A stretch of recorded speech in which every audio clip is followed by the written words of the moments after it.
Welcome back to Real Facts. Get ready because today we were diving deep into one of the most incredible and harrowing survival stories ever told, the 1972 Andes plane crash.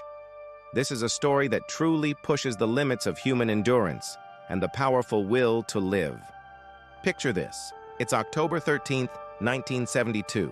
Uruguayan Air Force Flight 571 is making its way from Montevideo, Uruguay, to Santiago, Chile. On board are 45 people, the Old Christians Club rugby team, their friends and family. They're young, full of life, and excited for their trip. The flight plan takes them over the majestic but utterly unforgiving Andes Mountains. As they flew, the weather turned nasty. The plane hit severe turbulence, and in the confusion and poor visibility, the pilot made a critical error. Believing they had already cleared the mountain range, he began the descent way too early. They hadn't. At a staggering altitude of about 13,000 feet, the plane's wing clipped a jagged mountain peak. The impact was catastrophic. Both wings and the tail section were instantly ripped from the plane. The main part of the fuselage, with everyone inside, became a sled, hurtling down the snowy mountainside at terrifying speed before finally slamming into a deep snowdrift. The initial crash was devastating, claiming 12 lives instantly. In the freezing hours and days that followed, several more succumbed to their injuries and the brutal cold. What was left was a mangled metal tube, precariously perched on a desolate glacier deep in the heart of the Andes. The survivors were thrown into an impossible situation. They were facing sub-zero temperatures with no winter gear. They had almost no food. And worst of all, they were completely cut off from the outside world. In those first few days, their spirits were kept alive by one single thought: rescue.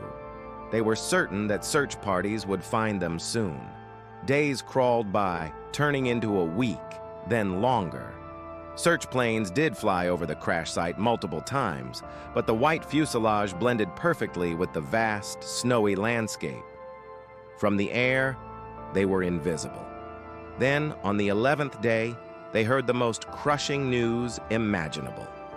Crowded around a small transistor radio, they learned that the official search had been called off. They were presumed dead, left to their fate. This devastating news, however, sparked something powerful within them. The hope for an external rescue was gone.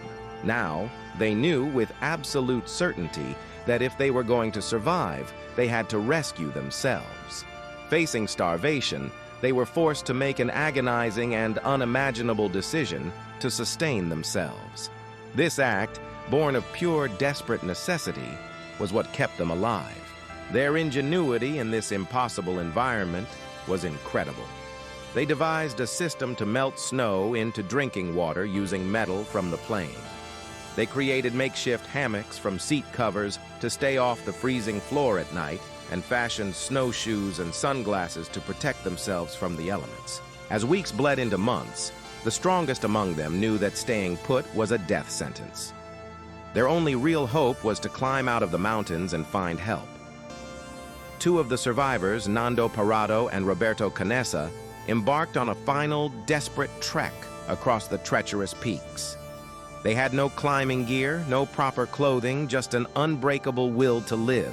After an unbelievable 10-day journey, climbing and hiking through miles of seemingly endless hostile terrain, they stumbled upon a Chilean mule driver named Sergio Catalan. He was the first human being they had seen in over 2 months. Their incredible discovery led to the rescue of the remaining 14 survivors on December 22nd and 23rd, 1972. A full 72 days after the crash.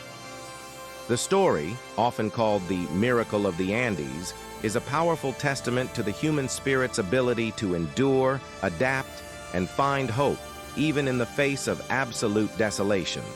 It shows what people are capable of when pushed to the very edge of existence. What are your thoughts on this incredible story of survival? Let us know in the comments below.